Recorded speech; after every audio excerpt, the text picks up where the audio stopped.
Welcome to your Edozzier tutorial, and in this video I'm going to be showing you how you can allocate courses to lecturers so that they will be able to do things like grading, sending resources to students, and so many other things. Going to the academics office, you will see the course allocation button here. Click on it and you'll be taken to the course allocation dashboard. So the first thing you want to do here is to select the course itself, for instance, or the department itself, accounting department. Now, in the department, the list of courses that have been set up in this department will display here. So for this to display here, it means that the department courses should have been updated. Let me show you where the department office courses is. So under the academics office, you see department courses here. So this is where you get to update all of the courses for each department, both for first and second semester. So I won't be showing that here. All of this has been shown in the previous video, but what you want to do is the course allocation, and you have to return back to the academic office, then course allocation. So I'm going to be selecting the departments, let's say 100 level here. So like I said, if those courses have not been updated, they will not show up here. So for instance, this is A&M 101. I want to allocate it to a certain lecturer, to a lecturer or 2 or 3 lecturers, if that is the case in your institution. So what you would do here is to click on this add button here, and here all the staff lists will be fetched here. So it means that for your institution, especially if you're just onboarding, if the staff list is the first thing that should be imputed into the system. So if the staff list is have not been onboarded or has not been collated, they will not show up here. So you can see for this particular staff, you can see that so far 13 courses have been allocated to him.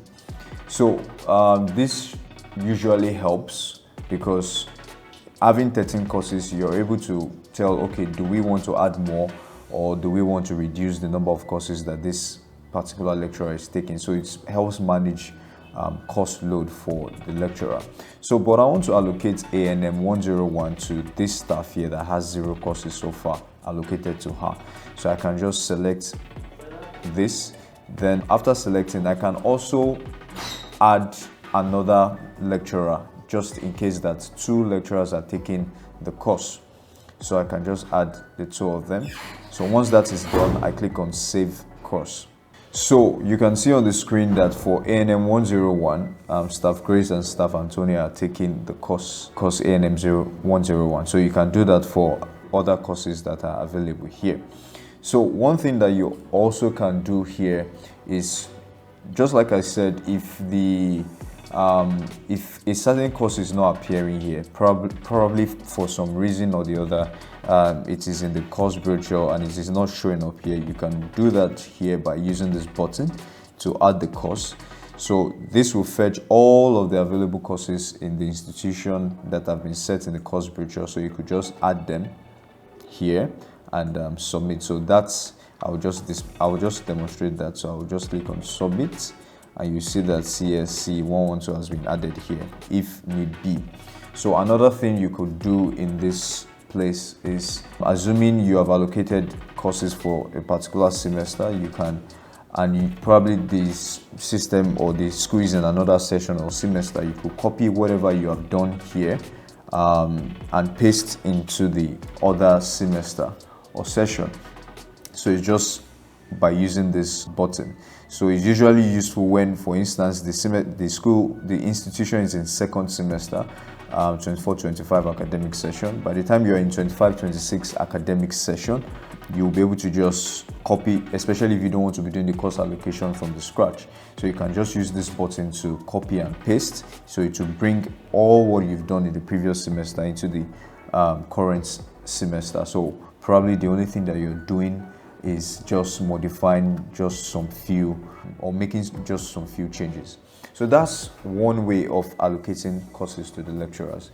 There's another way of allocating courses to the lecturers, and this is just giving them the freedom to do so. So if you give the lecturers the permission to do that, they can actually allocate courses for themselves. So I'll demonstrate how that is done. So I'll return back to the home dashboard. So for every lecturer, they have their own personalized login details to access their dashboard. So for a lecturer that has not been allocated a course and you want to give them the freedom to do that, once they're given the permission, they'll be able to have access to this button to be able to add courses for themselves.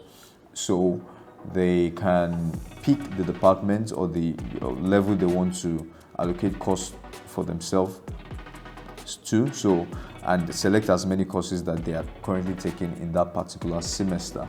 So let's say for this lecturer is taking 2 courses, he can do that by himself, and once that is done, he clicks on save, and the course will be allocated to him or her. So you can see a list of all of those courses allocated here. So if he has 5 courses will show up here. Now you can see on the screen that a student is showing in this particular department and level. The students that will show up here are students that have registered for that course. So if a student has not registered for the course, he or she is not going to show up in this place. So far for this level, only 1 student has registered. So once students have completed their course form or course registration, they will show up here for the lecturer to be able to do as many things as possible, to grade scores, to also add topics and resources for them to be able to also learn outside the classroom from their student portal. So if they're also given the permission to, they can remove the courses. Now this particular lecturer doesn't have the permission to remove, he just has the permission to add. So all of that can be taken care of from the permissions area. So this lecturer just can add, he cannot remove. So if you want him to be able to add and remove, you can give him that permission. If you don't want him to add at all, you can remove that permission. So this just makes it flexible. Lecturers can be given that freedom to do that. If the institution policy is that, okay, it's the HOD or just a certain member of staff that is going to handle allocation, they can also do that from their own end. From the academics area, reminder, then the course allocation dashboard. So that's how you can actually allocate courses to lecturers for them to be able to do the needful for their students. Thank you so much.